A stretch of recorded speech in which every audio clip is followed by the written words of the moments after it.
નમસ્તે દોસ્તો, આપણે માર્ચ 2026 સેકન્ડ વીકના જીપીએસસીના મેઇન નવી પેટર્ન મુજબના એમસીક્યુઝ શરૂ કરીએ. ક્વેશ્ચન 1, વિશ્વ મહિલા દિવસ ક્યારે ઉજવવામાં આવે છે? આન્સર છે 8 માર્ચ. વિશેષ નોંધ એ છે કે 2026ની થીમ પ્રમાણે right, justice, action for all womens and girls, આ યાદ કરી લેજો. 8 માર્ચ જવાબ છે અને right, justice, action for all women and girls આ એની થીમ છે 2026ની. સંયુક્ત રાષ્ટ્ર દ્વારા 1975માં 8 માર્ચે આંતરરાષ્ટ્રીય મહિલા દિવસ ઉજવવાનું નક્કી કરવામાં આવ્યું હતું. ક્વેશ્ચન 2, તાજેતરમાં કયા દેશમાંથી ભારત દ્વારા ચિત્તા લાવવામાં આવ્યા હતા? આન્સર છે બોત્સવાના. બોત્સવાના એ એક આફ્રિકન લેન્ડલોક કન્ટ્રીઝ છે. વિશેષ નોંધ, કુલ 9 ચિત્તા કુનો નેશનલ પાર્કમાં મધ્યપ્રદેશ ખાતે છોડવામાં આવ્યા. પર્યાવરણ મંત્રી ભૂપેન્દ્ર યાદવ દ્વારા જણાવાયું હતું. અને નવેમ્બર 2025માં રાષ્ટ્રપતિ દ્રૌપદી મુર્મુની બોત્સવાના મુલાકાત દરમિયાન ડીલ થઈ હતી. ચિત્તાઓને ભારતીય વાયુસેનાના ગ્લોબ માસ્ટર 3 જે જમ્બો પ્લેન છે અમેરિકાથી આપણે જે પરચેસ કર્યું હતું એ વિમાન દ્વારા લાવવામાં આવ્યા હતા. બોત્સવાના એક આફ્રિકન લેન્ડલોક કન્ટ્રી, જે મેં આગળ બોલ્યો એ પ્રમાણે. Question 3, ICC men's T20 world cup 2026નો વિજેતા દેશ કયો છે? આન્સર છે ભારત. ઓફકોર્સ ભારત. ન્યૂઝીલેન્ડ સામે 96 રને આપણે વિજેતા થયા. જસપ્રીત બુમરાહને પ્લેયર ઓફ ધ મેચ અને સંજુ સેમસનને પ્લેયર ઓફ ધ સિરીઝ જાહેર કરવામાં આવ્યો. પાકિસ્તાનનું ઓબ્જેક્શન હતું, પેલા સાહેબજાદા ફરહાન કંઈક સૌથી વધુ રન માર્યા હતા, પણ સંજુ સેમસનને પ્લેયર ઓફ ધ સિરીઝ આપવામાં આવ્યું. રીઝન એ હતું કે સંજુની મેચો ઓછી મેચોમાં એને વધુ રન બનાવ્યા હતા. ક્વેશ્ચન 4, 2026માં રમાવેલ T20 વર્લ્ડ કપ એ કેટલામી આવૃત્તિ હતી? બહુ મોસ્ટ ઇમ્પોર્ટન્ટ ક્વેશ્ચન છે. જીપીએસસીમાં નવી પેટર્ન પ્રમાણે આવા ક્વેશ્ચન પૂછશે. કોણ જીત્યું એવા દેશ પૂછવાની સંભાવના બધાને ખબર હોય, પણ કેટલામી આવૃત્તિ હતી? તો આન્સર છે 10મી આવૃત્તિ. ઇટાલીએ પ્રથમ વખત T20 માટે ક્વોલિફાય કર્યું હતું. T20 વર્લ્ડ કપનું પ્રથમ આયોજન 2007માં થયું હતું. આ ટુર્નામેન્ટ દર 2 વર્ષે યોજાય છે. 2028માં ઓસ્ટ્રેલિયા અને ન્યૂઝીલેન્ડમાં તેનું આયોજન થશે. અને એક બીજી ઇમ્પોર્ટન્ટ વાત છે કે આ વખતે બાંગ્લાદેશે બહિષ્કાર કર્યો હતો. બાંગ્લાદેશ હતું નહીં, અને પાકિસ્તાન પણ એને સપોર્ટ કરવાનું હતું, પણ પાછળથી પાકિસ્તાને એને ઉલ્લુ બનાવીને પોતે આવી ગયું. ક્વેશ્ચન 5, રાયસીના ડાયલોગની 11મી આવૃત્તિના મુખ્ય મહેમાન કોણ હતા? તો આન્સર છે એલેક્ઝાન્ડર સ્ટબ. 2026ની થીમ શું છે? તો સંસ્કાર, નિવેદન, રહેઠાણ, પ્રગતિ. ઇંગ્લિશમાં એને સંસ્કારા, એસ્યુરેશન, અકોમોડેશન અને એડવાન્સમેન્ટ એની થીમ છે. આ જે એલેક્ઝાન્ડર સ્ટબ છે એ ફિનલેન્ડના રાષ્ટ્રપતિ છે, president of Finland. Question 6, Raisina dialogue કયા વિષયો પરની વાર્ષિક પરિષદ છે? ઇમ્પોર્ટન્ટ ક્વેશ્ચન છે. આન્સર છે ભૌગોલિક રાજનીતિ અને ભૂઅર્થશાસ્ત્ર.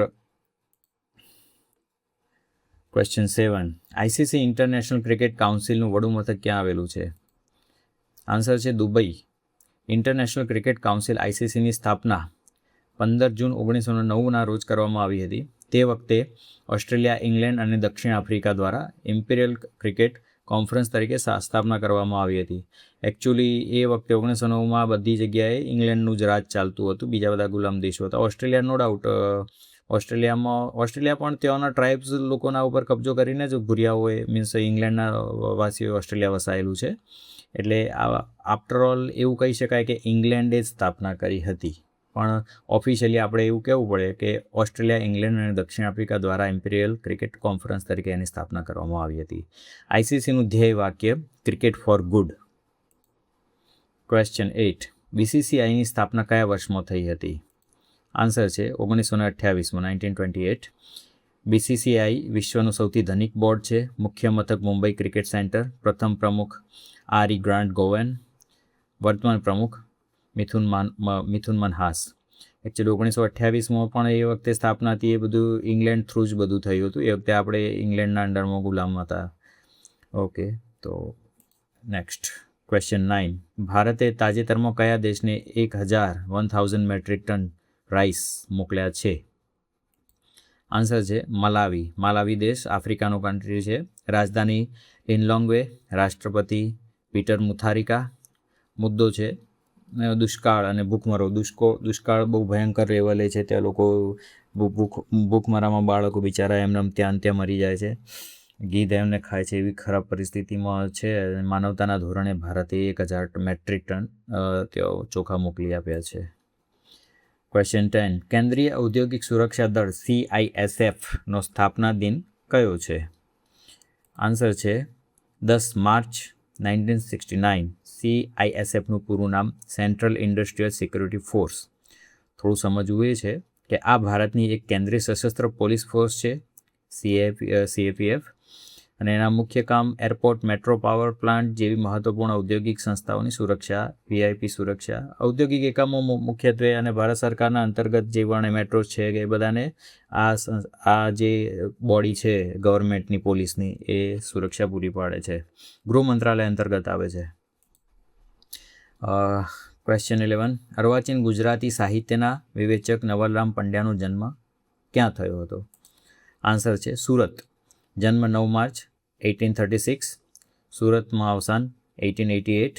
ઓળખ: પ્રથમ વિવેચક સામાયિક બુદ્ધિપ્રકાશ, પ્રથમ પત્રક ગુજરાતી શાળા, છંદ એમને નવલ છંદ રચ્યો હતો. કન્ફ્યુઝન મને એ છે કે મેઘછંદ બી કોઈ કહે છે એમને રચ્યો હતો, તો મને એની પ્રોપર ડેટા મળ્યો નથી. જો કોઈને ખબર હોય તો પ્લીઝ કમેન્ટમાં મને જણાવજો. ક્વેશ્ચન 12. ભટ્ટનું ભોપાળું એ કોની મહત્વની કૃતિ છે? તો આન્સર છે એ નવલરામ પંડ્યાની જ છે. ક્વેશ્ચન 13. ઓપરેશન એપિડ ફ્યુરી શાની સાથે સંકળાયેલ છે? આન્સર છે UAE ઇઝરાયલના હુમલા. એ એકચ્યુઅલી હુમલા કોની ઉપર? તો કે ઈરાન ઉપર. એકચ્યુઅલી ઈરાને હિઝબુલ્લાને અને હમાસને મદદ કરીને ઇઝરાયલના રમતા નાના બાળકોને મહિલાઓને ઉઠાઈ ગયા હતા. એ દિવસે જ ઇઝરાયલે કસમ ખાઈ લીધી હતી કે વિલ ડિસ્ટ્રોય ધેમ, જે પણ આના માટે કારણભૂત હશે. અને ભવિષ્યમાં આવી ફરીથી કે એવું તો ના હોય ને કે એ લોકો પછી ફરીથી હુમલા કરે ને આપણે માર ખાતા રહેવાનું ને મારે જાય. એટલે હવે પરમેનન્ટ સોલ્યુશન તરફ જ આગળ વધી રહ્યા છે. અને અમેરિકા માને કે ના માને, શરતો થાય કે ના થાય, આ વાતનું સોલ્યુશન આ એ છૂટકો છે હવે. ચલો નેક્સ્ટ. ક્વેશ્ચન 14. ઈરાને સમુદ્ર રસ્તો લોક કર્યો. ઈરાને સમુદ્રનો રસ્તો લોક કર્યો તે માર્ગનું નામ શું છે? આન્સર છે સ્ટ્રેટ ઓફ હોર્મુઝ. સ્ટ્રેટ ઓફ હોર્મુઝ એક સાંકડો રસ્તો છે. ચલો એની ડિટેલ જોઈ લઈએ. આ એક અત્યંત મહત્વપૂર્ણ સંકીર્ણ સમુદ્ર માર્ગ છે. પર્શિયન ગલ્ફને ગલ્ફ ઓફ ઓમાન સાથે જોડે છે. સ્થાન એક બાજુ ઓમાન છે, બીજી બાજુ ઓમાન અને UAE નજીકના દેશો છે. મહત્વ એ છે કે વિશ્વનો સૌથી મહત્વપૂર્ણ ઓઇલ ટ્રાન્સપોર્ટ માર્ગ છે. દુનિયાના લગભગ 20% જેટલું કાચું તેલ અહીંથી પસાર થાય છે. એમાં ઇન્ડિયા, ચાઇના અને સાઉથ કોરિયા અને જાપાન માટે તો 80% સપ્લાય તેનો અહીંયાથી થાય છે. તેથી તેને ઓઇલ લાઇફલાઇન ઓફ વર્લ્ડ પણ કહેવામાં આવે છે. ક્વેશ્ચન 15. ઈરાનની ઉત્તરે કયો સમુદ્ર આવેલો છે? આન્સર છે કેસ્પિયન સમુદ્ર, જે હકીકતમાં એ સમુદ્ર કહેવાય છે પણ હકીકતમાં વિશ્વનું સૌથી મોટું તળાવ છે. કારણ કે એક બધી કન્ટ્રીઓથી લોક છે. ઈરાન, ખાસ કરીને ઈરાનના ઉત્તર ભાગે કેસ્પિયન સી જે આવેલો છે, આ દુનિયાનું સૌથી મોટું બંધ જળાશય છે. એટલે તેને સમુદ્ર કહેવામાં આવે છે, પરંતુ હકીકતમાં વિશ્વનું સૌથી મોટું તળાવ છે. અન્ય કિનારાવાળા દેશો જોઈ લઈએ. કેસ્પિયન સમુદ્ર નીચેના દેશો સ્પર્શે છે: રશિયા, કઝાકિસ્તાન, તુર્કમેનિસ્તાન, અઝરબૈજાન અને ઈરાન. હવે એકચ્યુઅલી હાલ ઈરાન આટલું સ્ટ્રોંગલી લડી શકે છે એનું રીઝન જ એ છે, અમેરિકા અને ઇઝરાયલ સામે, એનું રીઝન જ એ છે કે રશિયાનો ડાયરેક્ટ ટચ, આ બીજી બાજુ રશિયા ડાયરેક્ટ ટચમાં છે. તો રશિયાથી આ બાજુ ઈરાનને નોનસ્ટોપ સપ્લાય શસ્ત્રોનો થતો રહે છે. અને અમેરિકાને કે ઇઝરાયલના જહાજોને એ બાજુ એન્ટ્રી જ નથી, કારણ કે બધી બાજુ આધિપત્ય રશિયા અને ઈરાનનું બે બાજુ છે. તો કઈ બાજુ ક્યારે, એટલે એ લોકોને સેટેલાઇટથી જોવા માગે ટ્રાય કરે તો પણ એ જોઈ નથી શકતા, કારણ કે આ લોકો એમના સિગ્નલ જ બધા ઓફ કરીને જ એમના જહાજો ચલાવે છે આ એરિયામાં, એટલે ટ્રેસ બી નથી થતા. તો રશિયાનો ડાયરેક્ટ સપોર્ટ છે. રશિયાને બી જરૂર પડે તો ચીન થોડી સપોર્ટ કરી નાખે, એટલે એ ઈરાન લડતું રહે. તો આવી ગેમ પ્લાન ચાલી રહી છે. જો મિત્રો આ એક ખાલી આપણે MCQ જે એવા ખાલી નથી કરતા, આપણે MCQ સાથે બહુ ઇમ્પોર્ટન્ટ જે છે આ એકચ્યુઅલી રિસર્ચ કરીને ઇવન કોઈ જગ્યાએ મટીરિયલ હોય એમાં ખોટું પણ હોય તો એને આપણે ટ્રુ કરીને રિસર્ચ કરીને સાચી માહિતી આપવાનો આપણો પૂરો પ્રયત્ન છે. અને GPSCમાં જે સ્ટાઇલથી પૂછાય છે એક ક્વેશ્ચનમાં 3 ક્વેશ્ચન 4 ક્વેશ્ચન આપણે આવી જાય એ રીતના આપણે ક્વેશ્ચન બનાવેલા છે. તો આવા ક્વેશ્ચન તમે તૈયાર કરી નાખજો. બહુ ઓછા 15 બનાવ્યા છે પણ 15 45 જેવા થઈ જાય ઓલમોસ્ટ એવું કહી શકાય. તૈયાર કરી જ નાખજો. બહુ સારી અને ઇઝી લેંગ્વેજમાં હું ટ્રાય કરું છું સમજાવવા, અને આવી રીતે સપોર્ટ કરતા રહો. લાઇક કરો, શેર કરો અને સબસ્ક્રાઈબ કરવાનું ભૂલતા નહીં પ્લીઝ, કારણ કે મોટી ચેનલ તો મોટા થઈ ગયા છે. અમને સપોર્ટ કરો. રેગ્યુલર બેઝ ઉપર આ રીતે નવું લાવતા રહીશું અને નિયમિતતા જાળવીશું. તો સપોર્ટ કરવા વિનંતી. Thank you very much. Have a nice day.